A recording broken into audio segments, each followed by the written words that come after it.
Olá, seja muito bem-vindo ao podcast Discípulos da Palavra.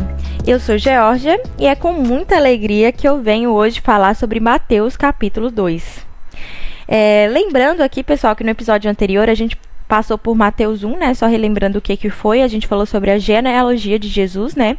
Que ele é descendente de Abraão, de Isaac, de Jacó, do rei Davi, e que isso eram profecias, né? Para Abraão e para o rei Davi, que foram cumpridas, né? E do nascimento de Jesus também, né? De quando Maria engravidou ali, do casamento dela com José, Deus falando ali com José sobre que era o filho colocado pelo Espírito Santo, né? Que ele não precisava se preocupar.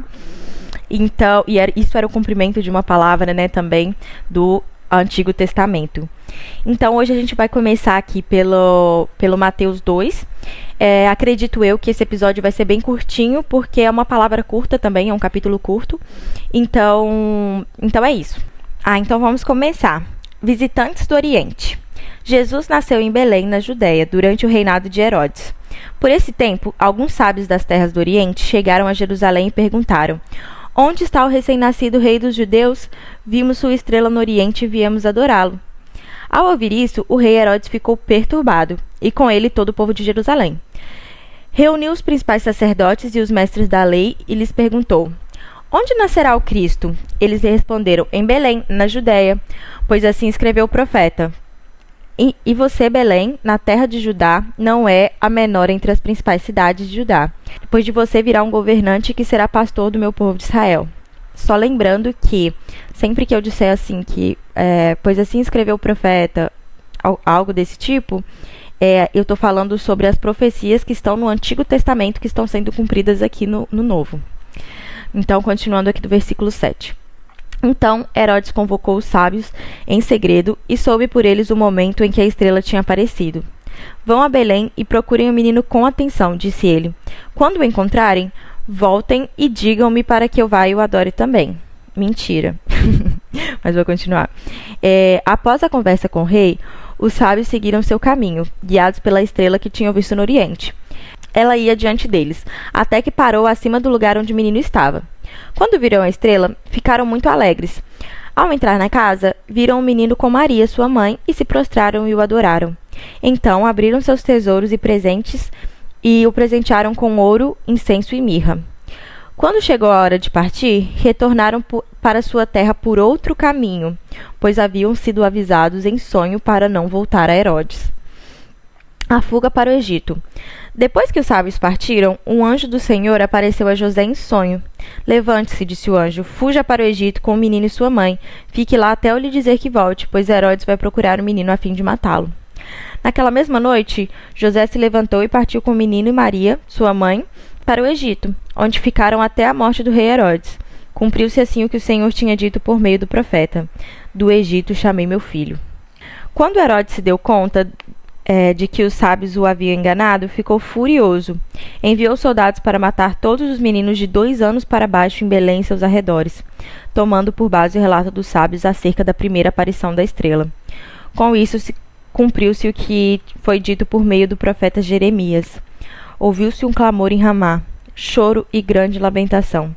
Raquel chora por seus filhos e se recusa a ser consolada, pois eles já não existem. A volta para Israel. Quando Herodes morreu, um anjo do Senhor apareceu em sonho a José no Egito.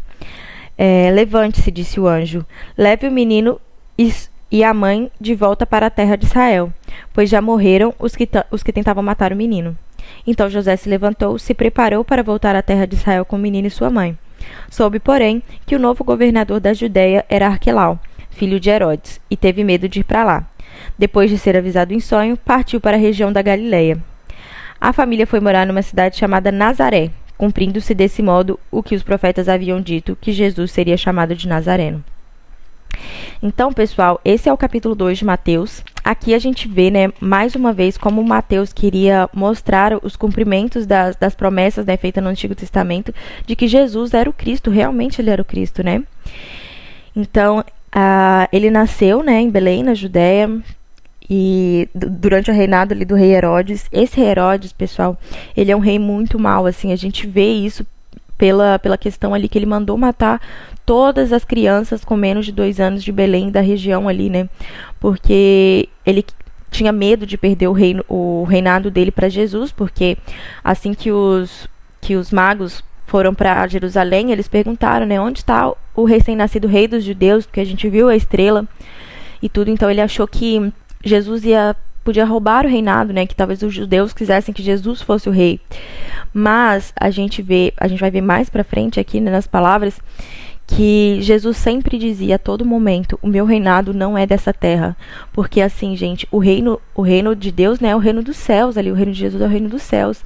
Então, para ele nada importa status, trono, reinado, poder aqui na terra. Ele veio aqui para servir, né? Então, tanto que a gente vai ver ali mais para frente que ele lavou os pés dos discípulos dele. Isso era um símbolo assim de servir mesmo, porque assim era só servos, assim, ainda os servos mais, tipo assim, o servo mais novo que tem menos importância. Ele que fazia esse serviço de lavar os pés. Então, assim, era uma forma ali, né, que ele mostrava que ele veio para servir, assim como os servos de menos importância, vamos dizer assim, né? Então, ele sempre trouxe isso, né? Trouxe que ele veio para servir, não para ser rei. Então, por isso ele não importava. Mas Herodes não sabia, né? Então, Herodes queria matar ele com medo de perder o seu reinado. Então, ele preferiu matar tantas crianças inocentes, né, de forma tão fria, só por medo de perder o seu reinado. Então, realmente, assim, a gente vê o caráter do rei Herodes, né, que ele era um rei super materialista, um rei super violento ali, né, e que não se importava, né, com nada, assim, além do poder dele, do reinado dele. E já Jesus ali era humilde, né, não se importava com essas coisas terrenas, né? Então, e Herodes quis saber, né, onde Jesus estava, falou com os sábios, ele: não, quando vocês encontrarem, volte e me conte, porque eu quero ir lá adorar ele também. Mentira, ele queria matá-lo, né? Mas Deus, assim, ele é tão bom, gente, que ele veio quando os magos chegaram lá e adoraram Jesus e deram os presentes. Deus apareceu para eles em sonho e falou para eles seguirem para a terra deles por outro caminho, não passando por Herodes mais, porque Herodes queria realmente era matar Jesus. Então, ele foi protegido ali, né? E depois que esses sábios partiram, né, o Senhor apareceu para José em sonho de novo, né, gente? A gente vê aqui como que Deus falava com José, né? E como ele era um homem segundo o coração de Deus, porque ele obedecia às palavras de Deus, ele obedecia o que Deus passava para ele, né? Porque mais importante do que aprender a ouvir a voz de Deus é aprender a obedecer, porque de nada adianta você ouvir, Deus te dar sinais, nada disso, e você continuar desobedecendo ali, né? Continuar fazendo as mesmas coisas. Deus te dá você pede: ai, Deus, me dá um sinal sobre isso, se é isso que eu devo fazer. Ele te dá um sinal, aí você pede outro, ele te dá outro, mais um, ele te dá mais um. Você sabe que é Deus falando com você, mas você não obedece porque não é o que você queria ouvir, não é o que você queria fazer. E Deus, ele não tá aqui para falar o que a gente quer ouvir, né? Ele é aquele pai que cuida. Então, ele às vezes vai te dizer um não, vai te falar: não faça isso, faça dessa outra forma, porque ele quer o seu bem e ele sabe o que é melhor para você, né? Então, a gente tem que aprender a obedecer, assim, ele mesmo, né? Então, aqui o Senhor apareceu para José em sonho e disse para ele fugir para o Egito ali com Maria, né, e Jesus, até que ele dissesse para ele poder voltar. Então, ele ficou no Egito por muito tempo ali, né? Jesus ficou lá também, cresceu, teve uma parte da infância lá. Aqui não especifica quanto tempo eles ficaram, né? Se o rei Herodes morreu de morte matada, ou se morreu de alguma causa natural, né? A gente não sabe quanto tempo isso foi. Então, José e Maria, sua mãe, né, foram para o Egito e ficaram lá até a morte de Herodes, quando o Senhor apareceu novamente ali para José, né, e disse que Herodes tinha morrido, que ele podia voltar para a terra de Israel. Então, depois disso, né, José foi para a terra de Israel, mas não especificamente para a Judéia, porque ele sentiu medo, né, porque descobriu que quem estava governando ali a Judéia era Arquilau, filho de Herodes, e então ele foi para Galiléia. E a família foi morar numa cidade chamada Nazaré. E Gente, isso é muito importante porque, assim, por isso que a gente ouve as pessoas falar Jesus de Nazaré, o Nazareno, Jesus o Nazareno, essas coisas assim, sabe? Porque ele morou por muito tempo em Nazaré.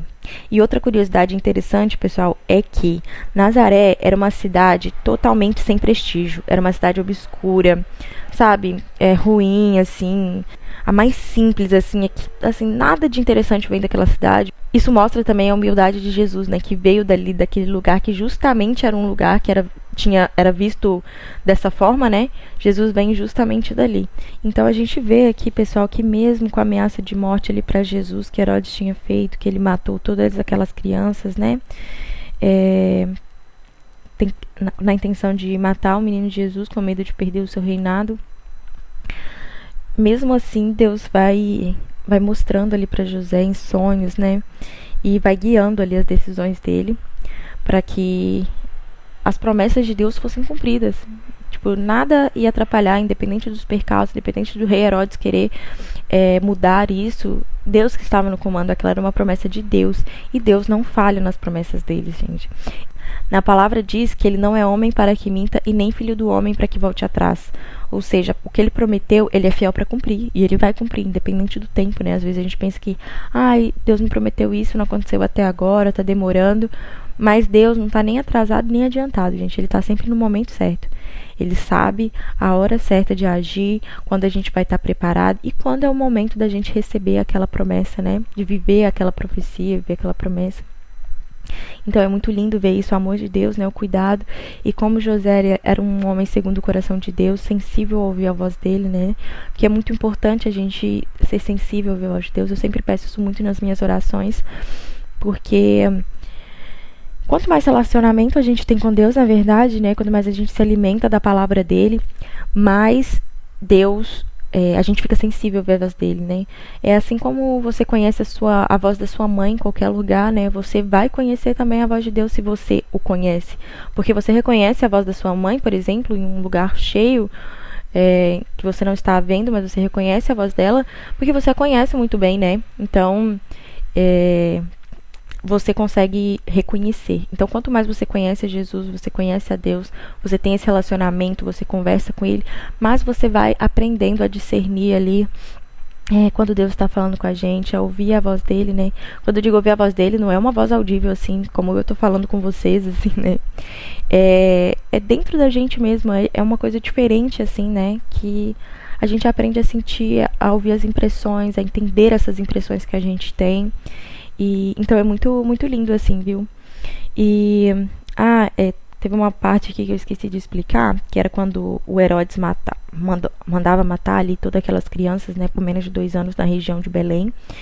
E aí tem a profecia, né, que foi feita no Antigo Testamento, que estava se cumprindo naquele momento, né, que o Herodes mandou matar as crianças. Ouviu-se um clamor em Ramá, choro e grande lamentação. Raquel chora por seus filhos e se recusa a ser consolada, pois eles já não existem. Ou seja, naquele momento ali em que Herodes manda matar todas aquelas crianças, né, houve-se um clamor tão grande naquela região, né, grande choro, lamentação. E Raquel, eles colocam aqui como um símbolo para a mãe ali de Jerusalém, né, dos filhos ali. Então ela chora por seus filhos e se recusa a ser consolada, né, porque os filhos já não existem, eles já não estão ali mais, eles já estão mortos. Então, essa é uma profecia ali do Antigo Testamento que também foi cumprida nesse momento, né? É basicamente isso, pessoal. Por hoje eu acho que é isso mesmo. Se vocês gostaram, manda esse podcast para quem vocês sabem que também quer buscar conhecer mais a palavra de Deus, quer conhecer mais a Jesus, quer participar dessa jornada, né? Alguém que você ama. E porque assim Spotify entende ali, né, que esse conteúdo é um conteúdo relevante e a gente consegue semear a palavra de Deus para mais pessoas, né, e alcançar mais corações. E eu espero que Deus tenha tocado seu coração com essa palavra, que de alguma forma você tenha entendido isso, que o Espírito Santo esteja com você para entender, né, e compreender, né, ter discernimento dessa palavra, entender mais sobre isso, sobre essa história, né, de Jesus e o que ela quer nos passar, né. É isso, pessoal. Eu espero vocês no próximo episódio falando sobre Mateus capítulo 3. Tchau!